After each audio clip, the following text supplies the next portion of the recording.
है तो ये है आपकी ऑप्शन चेन। निफ्टी की ऑप्शन चेन पे गए, ये है। इसमें बड़ा ही सिंपल है, आपको यहाँ पे एक कॉल साइड दिखेगी और एक पुट साइड दिखेगी, और बीच में आपको स्ट्राइक दिखेंगे, है ना। अब ये बड़ी ही बेसिक सी बात है, बताना अच्छा नहीं लगता बताना, लेकिन चलो बता देता हूं कि निफ्टी में हर 50 पॉइंट पे एक स्ट्राइक होती है। जैसे 24,900 है, 24,950 है, 25,000 है, 25,050 है, 25,100 है। हर 50 पॉइंट पे एक एक स्ट्राइक है, और हर स्ट्राइक का अपना एक अलग प्राइस है। जैसे फॉर एग्जांपल निफ्टी अभी कितने पे है, अभी चल रही है मान के चलो 24,980, मतलब 25,000 समझ लो, लगभग निफ्टी अभी चल रही है कितने पे, 25,000 पे। तो आप देखोगे तो निफ्टी 25,000 पे चल रही है, तो 25,000 का स्ट्राइक है, उसका कॉल ऑप्शन 144 रुपए का है, उसका पुट ऑप्शन 122 रुपए का है। अब 25,000 के ऊपर निफ्टी जाएगी तो ये कॉल का भाव बढ़ेगा, अगर 25,000 के नीचे निफ्टी जाएगी तो पुट का भाव बढ़ेगा। समझ रहे हो बात। अब आप पाओगे कि सर 25,000 के अलावा और भी तो स्ट्राइक है। हाँ जी, 25,050 है, 25,100 है, 24,900 है। तो हर 50 पॉइंट पे आपको स्ट्राइक मिलेंगे। तो इससे सुविधा यह मिल जाती है कि कोई भी चाहे तो महंगा स्ट्राइक भी ले सकता है, सस्ता। अब जैसे कोई भाई है बोलता है कि सर मुझे 100 रुपए का स्ट्राइक महंगा लगता है, मुझे 50 पे ट्रेड करना है, या मुझे 20 वाले स्ट्राइक में ट्रेड करना है, या मुझे 200 वाले स्ट्राइक पे ट्रेड करना है।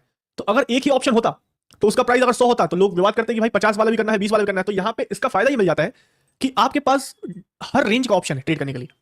आप कॉल ऑप्शन ट्रेड कर रहे हो, मतलब क्या मार्केट ऊपर जाएगा तो कॉल को बाय करोगे। अब कॉल को बाय करने के लिए आपके पास 350 का कॉल भी है, 300 वाला भी है, 270 वाला है, 200 है, 900 है, 150 है, 90 है, और नीचे जाओगे तो 20 वाला, 15 वाला, हर साइज का जूता है हमारे पास, हर साइज का ऑप्शन मिलेगा।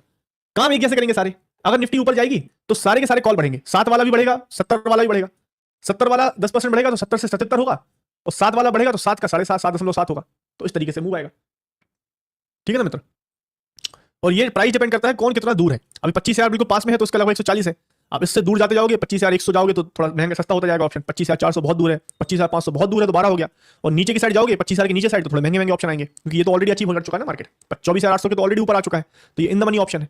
क्योंकि अभी अगर एक्सपायरी कर दी जाए, अभी इसी वक्त एक्सपायरी कर दो, तो 25,000 पे मार्केट है, तो 24,800 का जो कॉल है इसकी तो वैल्यू अपने आप आ गई ना। अगर मार्केट को बोलो आप 25,000 पे क्लोज कर दो, तो 24,800 का कॉल जिसने बाय किया हुआ है उसके तो ऑलरेडी ऊपर मार्केट आ चुका है ना। आप कॉल ऑप्शन बाय करके ये बोलते हो ना कि मार्केट ऊपर जाएगा, तो 24,800 के तो ऑलरेडी ऊपर है, तो 200 की तो उसकी वैल्यू ऑटोमेटिकली बनी चुकी है ना। 24,800 से 25,000 पर 24,700 है, ये भी इन द मनी है, क्योंकि इस 25,000 पे अभी अगर मार्केट को क्लोज कर दिया जाए तो इसकी तो 300 पॉइंट की वैल्यू होगी ना। भले अभी 300-350 चल रहा है, इसमें थोड़ा टाइम वैल्यू भी होता है, पर 300 की इसकी इंट्रिंसिक वैल्यू तो बन गई ना। ये जो प्राइस होता है ना, इसमें दो फैक्टर होते हैं, एक होता है टाइम वैल्यू, एक होता है इंट्रिंसिक वैल्यू। तो इंट्रिंसिक वैल्यू 24,700 की कितनी है पूछता हूं मैं। अब जैसे मार्केट 25,000 पे चल रहा है, ठीक है, तो बताओ मुझे 24,600 का जो ऑप्शन है इसकी इंट्रिंसिक वैल्यू क्या है। अभी मार्केट 25,000 पे चल रहा है, 25,000 पे मार्केट चल रहा है फॉर एग्जांपल, तो 24,400 24,600 का जो ऑप्शन है इसकी इंट्रिंसिक वैल्यू क्या है। आईवी इंट्रिंसिक वैल्यू बताइए फटाफट। 400। क्यों? क्योंकि मार्केट को अभी क्लोज कर दिया। अभी अगर क्लोज कर दिया तो 24,600 वाला जो कॉल ऑप्शन बाय किया हुआ है वो क्या बोलता है कि मार्केट को 24,600 पे मैं बाय करूंगा। मैं मानता हूं कि मार्केट 24,600 के ऊपर जाएगा, तभी तो ये कॉल बाय करके रखा है ना। अगर इसने 25,000 पे क्लोज हो गया तो इसकी वैल्यू हो गई 400। अगर अभी क्लोजिंग हो गई तो उसका प्राइस जाएगा 400। लेकिन आप बोलोगे सर 400 के ऊपर है, ये तो 436 है, तो 36 रुपया है ना, ये इंट्रिंसिक, ये टाइम वैल्यू है कि अभी एक्सपायरी में समय है ना। अभी थर्सडे को एक्सपायरी है, तो थर्सडे नहीं, हाँ थर्सडे को एक्सपायरी है, 21 तारीख को। तो अभी थर्सडे को एक्सपायरी है, तो उसमें थोड़ा समय बचा हुआ है, तो इसलिए थोड़ा प्राइस हल्का सा ऊपर है, तो टाइम वैल्यू भी मिल जाती है उसको। और बाकी आप पाओगे सर सस्ते वाले स्ट्राइक 25,200 की कोई वैल्यू नहीं है, इंट्रिंसिक वैल्यू उसकी जीरो है। 25,200 का जो कॉल है इसकी इंट्रिंसिक वैल्यू क्या है, बिल्कुल जीरो। बताओ भाई जीरो कैसे है, जल्दी बताओ, कोई लॉजिक बता दो। 25,800 की वैल्यू है सर, 24,800 की वैल्यू है, 24,900 की वैल्यू है, 25,000 के ऊपर वाले ऑप्शन की कोई वैल्यू नहीं है। जल्दी बताओ इनकी वैल्यू है कि नहीं। इनकी वैल्यू जीरो है। क्यों? क्योंकि अगर मार्केट को अभी 25,000 पे क्लोज कर दिया जाए, अभी एक्सपायरी हो जाए, तो 25,200 के ऊपर जाना चाहिए था, क्या गया? नहीं गया, तो वैल्यू हो गई जीरो। तो 58 क्या दिख रहा है, 58, ये टाइम वैल्यू है। दिस इज टाइम वैल्यू कि भाई अभी समय है ना, इसलिए थोड़ी बहुत वैल्यू दे दी। इसको जीरो नहीं बोल सकते ना, जीरो होगा तो कोई भी बाय कर लेगा, और अभी 3 दिन है, 3 दिन में हो सकता है 25,200 के ऊपर चला जाए मार्केट, तो इसलिए हल्की सी इसको वैल्यू दी गई है। लेकिन हालांकि इसकी इंट्रिंसिक वैल्यू जीरो है, इसकी भी जीरो है, इसकी भी जीरो है, इसकी भी जीरो है, सबकी वैल्यू जीरो है। 25,000 के नीचे के जितने भी हैं सबकी वैल्यू जीरो है। ये बेसिकली लॉजिक होता है दोस्तों कि इनकी प्राइसिंग कैसे की जाती है। वैसे इसका उल्टा कर दो तो पुट में हो जाएगा, इसका उल्टा कर दो तो पुट है। 25,000 के नीचे जाना चाहिए मार्केट, तो 25,000 के ऊपर के जितने भी ऑप्शन है वो सारे इन द मनी है, और 25,000 के नीचे के जितने भी ऑप्शन है जहां पहुंचना है उनकी value out of the money है, कम रहेगी।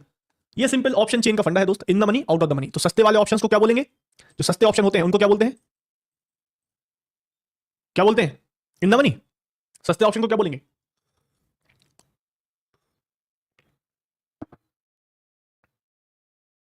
Out of the money, OTM. क्यों? क्योंकि वो बाहर है, अभी अभी एक्सपायरी हो गई तो वो बाहर निकलेंगे। और महंगे वाले ऑप्शन क्या है, वो इन द मनी है। वो महंगे इसलिए है क्योंकि वो इन द मनी हो चुके हैं, मतलब अगर अभी एक्सपायरी कर दिया जाए तो उनकी कुछ वैल्यू निकल के आएगी। तो ये in the money out of the money का कंसेप्ट है। यहां पे आप देखोगे ऑप्शन चेन पे तो ये जो महंगे वाले ऑप्शन है कॉल के, ये सारे इन द मनी ऑप्शन है। बोलने की आम भाषा में बोलते हैं, बाकी इससे फर्क कुछ नहीं पड़ता। अपने को तो क्या है भाई, 100 का लेना है 150 का लेना है, अपने को तो गणित से काम है कि भाई मेरा कैपिटल 50,000 रुपए है, मैं 1000 क्वांटिटी खरीदना चाहता हूँ, कौन सा स्ट्राइक लूँ, 50 वाला। अपना तो गणित ऐसे चलता है। लेकिन आमतौर पर भाषा बोलने के लिए जानना चाहिए कि भाई ये सस्ते ऑप्शन को आउट ऑफ द मनी बोलते हैं, महंगे ऑप्शन को इन द मनी बोलते हैं। ये जो स्ट्राइक्स हो गई इनको बोलेंगे, ये हो गई in the money call strikes, और ये out of the money put strike है, क्योंकि इसका उल्टा रहेगा ना। ठीक,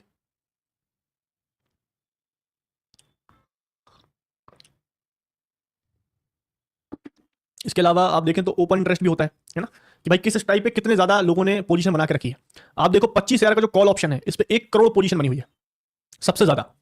तो सबसे ज्यादा लोगों का भरोसा है 25,000 के कॉल पे।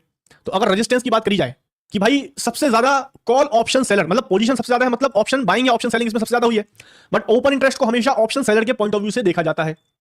तो 25,000 के स्ट्राइक पे 1 करोड़ का ओपन इंटरेस्ट है, ओआई। तो इसका मतलब है कि ये स्ट्राइक पे सबसे ज्यादा कॉल सेलर्स बैठे हुए हैं। कॉल सेलर्स कौन होते हैं? जो कॉल ऑप्शन सेल किए हैं, मतलब जो चाहते हैं मार्केट को नीचे गिराना। तो 25,000 को रेजिस्टेंस की तरह 1 करोड़ से ज्यादा लोग ट्रीट कर रहे हैं। 1 करोड़ से ज्यादा ओपन इंटरेस्ट है, मतलब 25,000 एक बहुत इंपॉर्टेंट रेजिस्टेंस है ना। हम सभी देख रहे हैं यहाँ पे 25,000 क्रॉस क्यों नहीं हो पा रहा है, 25,000 का लेवल क्रॉस क्यों नहीं हो पा रहा है, इतनी मेहनत क्यों लग रही है निफ्टी को 25,000 का लेवल क्रॉस करने में इतना क्यों टाइम लगा रहा है? क्यों? क्योंकि 25,000 पे 1 करोड़ का ओपन इंटरेस्ट है। उसकी अलावा अगर देखा जाए आगे जाके इतना बड़ा ओपन इंटरेस्ट कहीं पे नहीं है। कुछ लाखों में 50 लाख है, किसी का 40 लाख है, किसी का 64 लाख है, किसी का 60 लाख है। 1 करोड़ का ओपन इंटरेस्ट 25,000 का है, तो एक बहुत इंपॉर्टेंट रेजिस्टेंस है। इवन सपोर्ट की बात करें तो 24,900 पे 97 लाख, ये भी बड़ा ओपन इंटरेस्ट है। तो सपोर्ट की बात करें तो 24,900 भी पीछे नहीं है। सपोर्ट की बात करें तो भाई 24,900 भी पीछे नहीं है, लगभग बराबर ही है। 1 करोड़ 7 लाख का 25,000 पे रेजिस्टेंस है, तो 24,900 पे सपोर्ट भी उतना ही बड़ा है। और 25,000 पे और मजे की बात देखो, 25,000 पे 1 करोड़ 14 लाख का पुट ओपन इंटरेस्ट भी है। ये लो और मजे की बात कि 25,000 को एक तरीके से लूटा जा रहा है कि ना 25,000 के ऊपर जाने दूंगा ना 25,000 के नीचे जाने दूंगा। ये देखो भाई 1 करोड़ 14 लाख का पुट ओपन इंटरेस्ट है, 1 करोड़ 7 लाख का। तो इससे ये मालूम चलता है कि 25,000 जो है ना, इसके जो प्रीमियम है ना, इनको खाने की कोशिश कर रहा है ऑप्शन सेलर। दोनों जगह पोजीशन बनाया हुआ है, कॉल भी बेच के रखे हैं, पुट भी बेच के रखे हुए हैं, है ना। क्योंकि डायरेक्शनल होता है ना दोस्त, डायरेक्शनल होता है तो किसी एक साइड में पोजीशन ज्यादा होती है। यहाँ पे तो 25,000 पे कॉल भी ज्यादा है, पुट भी ज्यादा है, मतलब 25,000 पे दोनों जगह बैठे हुए हैं और मार्केट को साइड में रखेंगे, ये प्रीमियम को गिलाएंगे, दोनों गिरेंगे प्रीमियम और दोनों से फायदा उठाएंगे, ऐसा लग रहा है। और सपोर्ट की बात देखें तो 97 पे ज्यादा सपोर्ट है, तो मार्केट में थोड़ा बायसनेस बुलिश साइड में है, ना कि बेरिश। मैं आपको बताना चाहता हूं सही ट्रेडिंग ऐप के बारे में। थोड़ा बायसनेस बुलिश साइड में है, ना कि बेरिश। इस तरीके से ओपन इंटरेस्ट की इंफॉर्मेशन आप देख सकते हो। कई तरीके होते हैं दोस्तों ऑप्शन चेन को एनालाइज करने के। भाई समझ में आई कि नहीं ये ऑप्शन चेन का फंडा? ऑप्शन चेन का फंडा समझ में आया कि नहीं आया? प्राइस कैसे देखना है, प्राइस को क्या होता है, ओपन इंटरेस्ट कैसे देखना है, ये सब समझ में आया कि नहीं? इंपॉर्टेंट सपोर्ट रेजिस्टेंस डायरेक्शन कैसे पता करते हैं?